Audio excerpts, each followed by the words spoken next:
बिस्मिल्लाहिर्रहमानिर्रहीम। अस्सलाम वालेकुम दोस्तों, आप देख रहे हैं CS तालीम चैनल और मैं हूँ राशिद खान बलोच। दोस्तों, आज हमारा माइक्रोसॉफ्ट वर्ड डॉक्यूमेंट का लेक्चर नंबर है 17, जिसमें आज सीखेंगे कि हम अपने वर्ड डॉक्यूमेंट के अंदर एक टेक्स्ट बॉक्स को किस तरह ऐड कर। हमारे पास मुख्तलिफ तरह के टेक्स्ट बॉक्सेस बिल्ट इन होते हैं। सबसे पहले इंसर्ट मेन्यू के अंदर जाएंगे तो यहाँ पर एक आइकॉन नज़र आ रहा है टेक्स्ट बॉक्स। जब इसके ऊपर मैं क्लिक करूंगा तो दोस्तों मेरे पास बिल्ट इन कई तरह के टेक्स्ट बॉक्सेस बने हुए मौजूद होते हैं। अब इन में से कोई एक टेक्स्ट बॉक्स मैं चूज कर लूंगा। आप इनमें से कोई एक सिलेक्ट कर सकते हैं, जो भी आपको बेहतर लगे आप इनमें से कोई एक सिलेक्ट कर सकते हैं। मैं फॉर एग्जांपल इसको चूज कर लेता हूँ जी। जैसे मैंने इसके ऊपर क्लिक किया तो ये देखें मेरे पास एक साइड बार पे मेरे पास ये बॉक्स आ गया। अब इसको मैं पोजीशन इसकी सेट कर सकता हूँ थोड़ा सा, ये देखें, ठीक है, बड़ा छोटा कर सकते हैं इसको थोड़ा सा ताकि ये एडजस्ट हो जाए। अब इसको दोस्तों एडिट कर सकते हैं।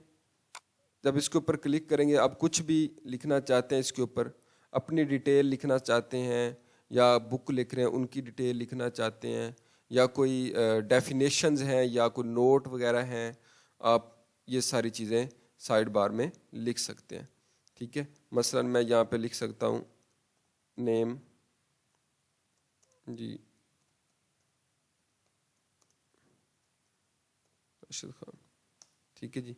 उसके बाद मैं यहाँ पे लिख सकता हूँ क्वालिफिकेशन,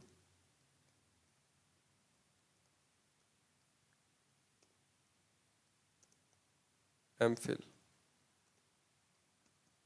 ठीक है दोस्तों। इसी तरह और भी डिटेल आप यहाँ पे पुट कर सकते हैं। ये टेक्स्ट बॉक्सेस ख़ास तौर पर उस वक्त लगाए जाते हैं जब हम कोई बुक्स वगैरह लिख रहे हैं, नोट्स लिख रहे हैं, या उससे भी ज़्यादा जब हम अपनी CV वगैरह क्रिएट करते हैं तो उस वक्त इसकी बहुत ज़्यादा ज़रूरत पड़ती है। थोड़े से अपने डॉक्यूमेंट को अट्रैक्टिव बनाने के लिए ये सारी चीज़ें ऐड की जाती हैं। अगर आप कोई ड्रा करना चाहते हैं टेक्स्ट बॉक्स को तो आप ड्रा भी कर सकते हैं। फॉर एग्जांपल इस तरह, ये देखें, कोई और ये इस तरह अपनी मर्ज़ी से यहाँ पे इस तरह ड्रा भी कर सकते हैं। और इसको कलरिंग वगैरह करना चाहते हैं तो वो भी कर सकते हैं। यहाँ पे आएँ फॉर्मेट के अंदर और यहाँ से आप कोई भी कलर चूज़ कर सकते हैं, ये देखें, ठीक है। अब यहाँ पे कोई भी कलर लगा सकते हैं अपनी मर्ज़ी से। फॉर मैं ये लगा देता हूँ।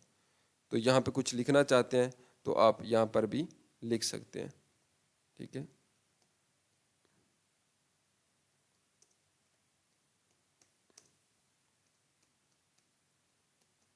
ठीक है, इसको आप इसका साइज़ इंक्रीज कर सकते हैं, डिक्रीज कर सकते हैं, देखें, ठीक है। ये सारे इस तरह भी आप पुट कर सकते हैं अपने डॉक्यूमेंट के अंदर। किसी भी पोजीशन पर जाकर आपको जहाँ पर ज़रूरत हो आप इसको दर्ज कर सकते हैं। दोस्तों, आज की वीडियो अच्छी लगी हो तो आपने ज़रूर लाइक करना है और कमेंट करना है। अगर अभी तक आपने मेरे चैनल CS तालीम को सब्सक्राइब नहीं किया तो जल्दी से सब्सक्राइब कर लें और बेल आइकॉन के बटन को ज़रूर प्रेस कर लें। Thank you.